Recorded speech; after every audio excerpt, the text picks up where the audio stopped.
मेरे प्यारे दोस्तों को नमस्कार। और आज हम लोग बात करने जा रहे हैं कि आखिरकार जो झारखंड पीजीटी के साथ में जो लैब असिस्टेंट का एग्जाम होने वाला है, इस लैब असिस्टेंट के एग्जाम में क्या क्या चीजें इंपॉर्टेंट है। तो कहने का तात्पर्य ये कि हमको क्या पढ़ करके जाना चाहिए कि झारखंड पीजीटी में हमें बहुत बड़ी मदद मिल जाए। तो उसी के लिए पूरी वीडियो है, इसको आप देखिए ध्यान से और मैं आपको ये समझाऊंगा कि आखिरकार हमें कैसे इस पे कमांड करना चाहिए, क्या चीजों पर विशेष फोकस करके जाना चाहिए कि हमें लैब असिस्टेंट का। देखिए कुछ लोगों का तो लैब असिस्टेंट एग्जाम हो चुका होगा, हालांकि वीडियो लेट है, लेकिन अभी कुछ एग्जाम बाकी है तो उनका तो ख्याल रखना ही पड़ेगा। तो रसायन शास्त्र जिसे बोलते हैं यानी कि केमिस्ट्री, इस केमिस्ट्री में हम लोगों को क्या क्या पढ़ना है, इस बात का आज फोकस करते हुए ले चलेंगे आपको आगे। सबसे पहले मैं अपने चैप्टर की बात कर लेता हूँ, और जो चैप्टर आपको इस समय दिखाई दे रहा है वो चैप्टर मैं आपको बताऊं कि ये बहुत ही इंपॉर्टेंट चैप्टर जिसका नाम है रासायनिक शास्त्र यानी कि एटॉमिक स्ट्रक्चर। रासायनिक शास्त्र का कौन सा इंपॉर्टेंट चैप्टर? रासायनिक शास्त्र का सबसे इंपॉर्टेंट चैप्टर है एटॉमिक स्ट्रक्चर, पीरियोडिक टेबल और केमिकल बॉन्डिंग। एक्चुअल में ये चैप्टर एक नहीं है, ये चैप्टर कंबाइन कर दिए गए हैं, और ये चैप्टर आपके साथ में तीन की गिनती में मैं इनको गिनता हूँ। इन तीन चैप्टर को जब मैं गिनता हूँ तो आपको लगता है कि अनुसार को पता नहीं है ये एक चैप्टर है, तो पहले तो आपको ज्ञान दे दूं थोड़ा सा, और वो ज्ञान ये है कि चैप्टर भैया क्या है, ये चैप्टर है आपके तीन। तो कौन कौन से चैप्टर पर ध्यान देना है, चैप्टर के टॉपिक पे ध्यान देना है। एक तो आप डी ब्रॉगली इक्वेशन को ध्यान दे लीजिए, डी ब्रॉगली पढ़ करके जाइए, न्यूमेरिकल मिलेगा आपको, ठीक है।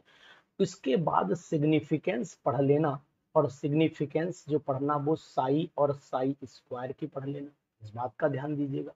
रेडियल और एंगुलर वेव फंक्शन पे भी एक क्वेश्चन आ सकता है, इस बात का भी ध्यान दे लीजिएगा।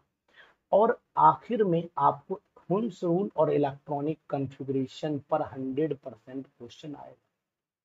क्लासिफिकेशन में अगर आपसे पूछा जाता है तो ये एस और पीडीएफ ब्लॉक के जनरल में से अधिकतर डी और एफ का पूछ लेते हैं, वही आपके सिलेबस में भी कंसिडरेशन में है। तो एक तो ये ध्यान देना है। दूसरा, पीरियोडिक प्रॉपर्टीज में आयनिक रेडियस में जहां इरेगुलरिटी दिखाई दे, आयनाइजेशन एंथैल्पी में जहां इरेगुलरिटी दिखाई दे, इलेक्ट्रॉन एफिनिटी में जहां इरेगुलरिटी दिखाई दे, इलेक्ट्रोनेगेटिविटी में जहां इरेगुलरिटी दिखाई दे, इन सभी को ध्यान से आपको पढ़ना है। लेकिन एक चीज बच्चों ध्यान रखना, वो ये है कि ये लैब असिस्टेंट का एग्जाम चल रहा है। इस लैब असिस्टेंट के एग्जाम में सबसे बड़ी खास बात ये है कि आपको लेवल हाई नहीं करना, आपको लेवल डाउन ही रखना है, क्योंकि क्वेश्चन बहुत हाई लेवल के नहीं आ रहे हैं, जैसा कि मुझे अनुमान है, जो मुझे बच्चों ने बताया है। दूसरी चीज आपको बता दें, अगर पीरियड केमिकल बॉन्डिंग चैप्टर में जाते हो तो यहाँ पर आपको वेस्पर थ्योरी पर बेस क्वेश्चन कर लेना है। मॉलिक्यूलर ऑर्बिटल थ्योरी में अधिकतर कोशिश करिएगा कि होमो और हेट्रो दोनों है, तो हेट्रो में एक कार्बन मोनोऑक्साइड और कार्बन मोनोऑक्साइड प्लस को जरूर पढ़ के जाना। यहाँ पर O2 और N2 को जरूर पढ़ लीजिएगा, एक B2 भी पढ़ लीजिएगा, और एक Ne2 और He2, इनका जो अनस्टेबिलिटी है उसको भी ध्यान देखते हुए आपको आगे बढ़ना पड़ेगा, ठीक है। बॉन्ड ऑर्डर किसका कितना है, तो बॉन्ड ऑर्डर को भी फोकस कर लीजिएगा, तो बॉन्ड ऑर्डर पर क्वेश्चन आ सकता है, और बाकी चीजें इसमें बहुत हमें इंपॉर्टेंट महसूस नहीं होती। रेजोनेंस में आइए, तो रेजोनेंस में अगर आपको देखना है तो हाइड्रोजन बॉन्ड पे क्वेश्चन आ सकता है, आयनिक सॉलिड में बॉर्न हैबर साइकिल और फजान रूल, ठीक है, ये गलत लिख गया है, फजान रूल है, ये फजान रूल बहुत ही इंपॉर्टेंट है, इस पे आप वेरी वेरी इंपॉर्टेंट लगा लीजिए। गैसेस स्टेट में चले आइए, तो गैसेस स्टेट में आपको क्या ध्यान रखना, एक तो ideal behaviour of the Van der Waals, एक तो ideal behaviour, general deviation from the ideal behaviour, मतलब वेंडरवॉल गैस इक्वेशन याद रखनी है। दूसरी आपको क्या ध्यान रखना है, ये वेलोसिटी के फार्मूले, मेरी ट्रिक भी ध्यान दीजिएगा, root mean square velocity, average velocity, most probable velocity, इन सबको कैसे याद करते हैं, इनको भी आपको ध्यान देना पड़ेगा, है ना, तभी आपका काम चलेगा, अन्यथा आप अपना काम नहीं चला पाएंगे। तो ये चीज आप ध्यान दीजिएगा, बहुत ही इंपॉर्टेंट सॉलिड स्टेट में ब्रैग इक्वेशन पर लिख लो, क्वेश्चन रखा मिलेगा, फार्मूला पूछेंगे, n lambda is equal to 2d sine theta, ये पूछा जाएगा और ये आपको बताना भी पड़ेगा।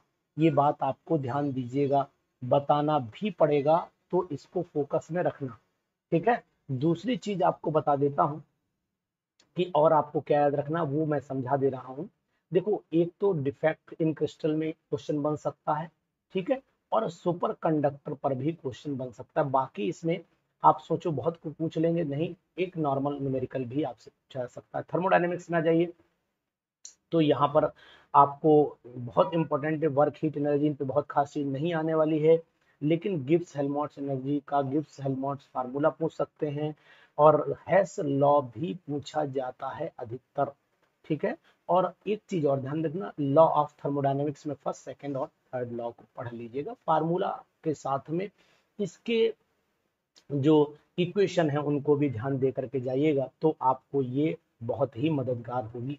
केमिकल काइनेटिक्स और कैटालिसिस में अगर आप नोट करना चाहते हैं तो ऑर्डर मॉलिक्यूलरिटी पे 100% क्वेश्चन रखा मिलेगा, है ना। और दूसरी चीज आपको है rate equations of zero first और सेकंड ऑर्डर रिएक्शन की यूनिट याद रखना, ये सीडो फर्स्ट ऑर्डर याद रखना, हाफ लाइफ, है ना, और बाकी आपको determination of the order of reaction कैसे करते हैं उसको भी आपको फोकस करना चाहिए, ये मेरा मानना है, ठीक है ना। ये सिलेबस दोनों का, पीजीटी का और लैब असिस्टेंट का सेम है, लेकिन लेवल ऑफ क्वेश्चन डिफरेंट होगा। कंसेप्ट ऑफ एक्टिवेशन एनर्जी रखा मिलेगा, आर्हीनियस का कंसेप्ट याद करके जाइएगा, यहाँ पर आर्हीनियस का कंसेप्ट पढ़ करके जाइएगा, क्वेश्चन मिलना लगभग और लगभग तय है, ये बात आप मान लो मेरी, ठीक है। इलेक्ट्रोकेमिस्ट्री आपके सिलेबस में है, तो यहाँ पर इफेक्ट ऑफ डाइल्यूशन पढ़ लीजिएगा, ठीक है।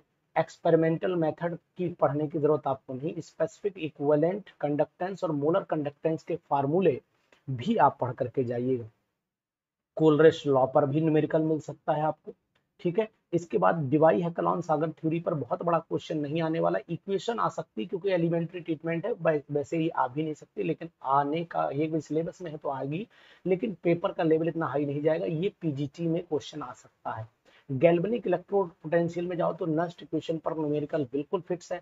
हाइड्रोजन इलेक्ट्रोड में सॉल्यूशन कौन सा लेते हैं और कितनी इसकी मोलरिटी होती है, ये सब नोट करके रखिएगा, आपसे पूछा जा सकता है। ट्रांजिशन एलिमेंट में अगर चलते हैं तो डी ब्लॉक की जनरल प्रॉपर्टीज मैंने जो पढ़ाई है उस वीडियो को देख लीजिए। कोऑर्डिनेशन कंपाउंड्स में अगर चले जाते हैं तो कोऑर्डिनेशन कंपाउंड में एक तो आपको IPC nomenclature, valence bond crystal field theory को पूरी पढ़िएगा कायदे से, वर्नर्स कोऑर्डिनेशन थ्योरी से क्वेश्चन तय है, क्वेश्चन तय है। और अगर आप जानना चाहते हैं तो कुछ ऐसे कोऑर्डिनेशन कंपाउंड पढ़ लीजिए जो कैटालिस्ट की तरह प्रयोग किए जाते हैं, चाहे वो मेटल कार्बोनिल्स हो और चाहे वो उसके बाद सिस्प्लेटिन हो, कोई भी हो, वो कैटालिस्ट की तरह प्रयोग किए जाते हैं, उनको भी पढ़ करके जाना पड़ेगा। एफ ब्लॉक की जनरल प्रॉपर्टीज में आयनिक रेडियस ही पढ़ना, सेपरेशन पढ़ लेना बस, इसके बाद ऑक्सीडेशन स्टेट, तीसरी चीज कतई मत पढ़ना, वादा है मेरा क्वेश्चन आएगा, 101% क्वेश्चन आपको मिलना तय है। नॉन एक्वस सॉल्यूशन जो मैंने वीडियो आपको दी है इसे पढ़ लेना, एक क्वेश्चन मिल सकता है, वन क्वेश्चन यहाँ से पॉसिबिलिटी है। फोटो केमिस्ट्री से केवल एक क्वेश्चन की, क्योंकि ये लैब असिस्टेंट का एग्जामिनेशन है, लैब असिस्टेंट में बहुत ज्यादा फोटो केमिस्ट्री से नहीं पूछा जाएगा, लेकिन हाँ ये जरूर बता देता हूँ, एक से दो क्वेश्चन का एवरेज बन सकता है। हार्ड सॉफ्ट एसिड बेस की भी वही करनी, ये सब पीजीटी में पूछे जाएंगे, ये सब पीजीटी में पूछे जाएंगे, लेकिन लैब असिस्टेंट में इन पे बेस क्वेश्चन थोड़ा कम ही पूछा जा सकता है, ध्यान दीजिएगा, ठीक है। तो हार्ड सॉफ्ट एसिड बेस पर अगर चाहो तो थोड़े से आपको जो मैंने हार्ड सॉफ्ट एसिड बेस की वीडियो बनाई है मेरे ऐप पर जाकर के देख सकते हो, उनको पढ़ के उनके एग्जाम्पल्स को ध्यान रख लेना, यानी मेन बात यहाँ एग्जाम्पल से है कि soft acid soft base reaction भी मैंने जो बताई है उनको भी आप ध्यान से पढ़िएगा, ठीक है। इसके बाद चल लेते हैं स्ट्रक्चर और बॉन्डिंग में, आप हाइब्रिडाइजेशन को फोकस करिएगा, यानी कि हाइब्रिडाइजेशन इंपॉर्टेंट है, ठीक। यहीं पर आप बॉन्ड एनर्जी का कंसेप्ट भी देख लीजिए, कौन बॉन्ड स्ट्रॉन्गर है कौन वीक है, डबल बॉन्ड ट्रिपल बॉन्ड में resonance, hyper conjugation, aromaticity, inductive effect, है ना, और हाइड्रोजन बॉन्डिंग, इसको जरूर पढ़ करके जाइएगा, बाकी चाहे कतई मत पढ़ना कोई दिक्कत नहीं है। मैकेनिज्म में होमोलिटिक हाइड्रोलिटिक बिल्कुल पढ़ लेना, कायदे से पढ़ के जाना। न्यूक्लियोफाइल्स क्या होते हैं, ये पढ़ना ब्रेकिंग में भाई, कार्बोकैटायन तो पढ़ोगे, कार्बन नहीं, ये पूरा टॉपिक आपको छोड़ना नहीं, मैकेनिज्म।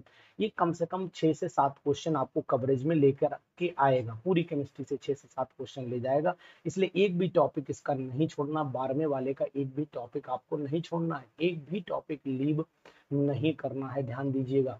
इसके बाद हम लोग बढ़ लेते हैं फटाफट स्टीरियो केमिस्ट्री पर। और स्टीरियो केमिस्ट्री में अगर ध्यान देना तो ऑप्टिकल आइसोमेरिज्म पर ध्यान दीजिएगा, इस पे ध्यान देंगे ऑप्टिकल आइसोमेरिज्म पर।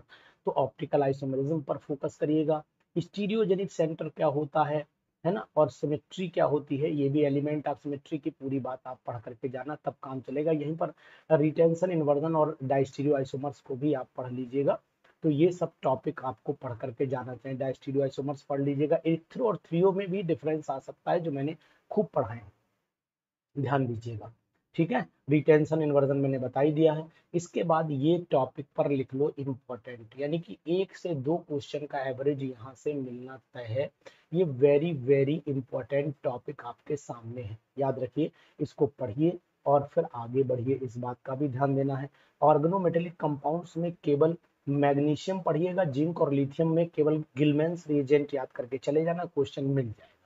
ऑर्गेनिक सिंथेसिस में आपको इनोलेट्स की कीटोइनॉल टॉटोमेरिज्म और इनोलेट्स की मैंने पूरी वीडियो बना रखी है, डाइमिथाइल मेलोनेट और इथाइल एसिटोएसिटिक एस्टर, ये दोनों पर वीडियो है, उसको पूरा देख लीजिए, पूरी रिएक्शंस देख लीजिए, आपको समझ में आसानी से आ जाएगा।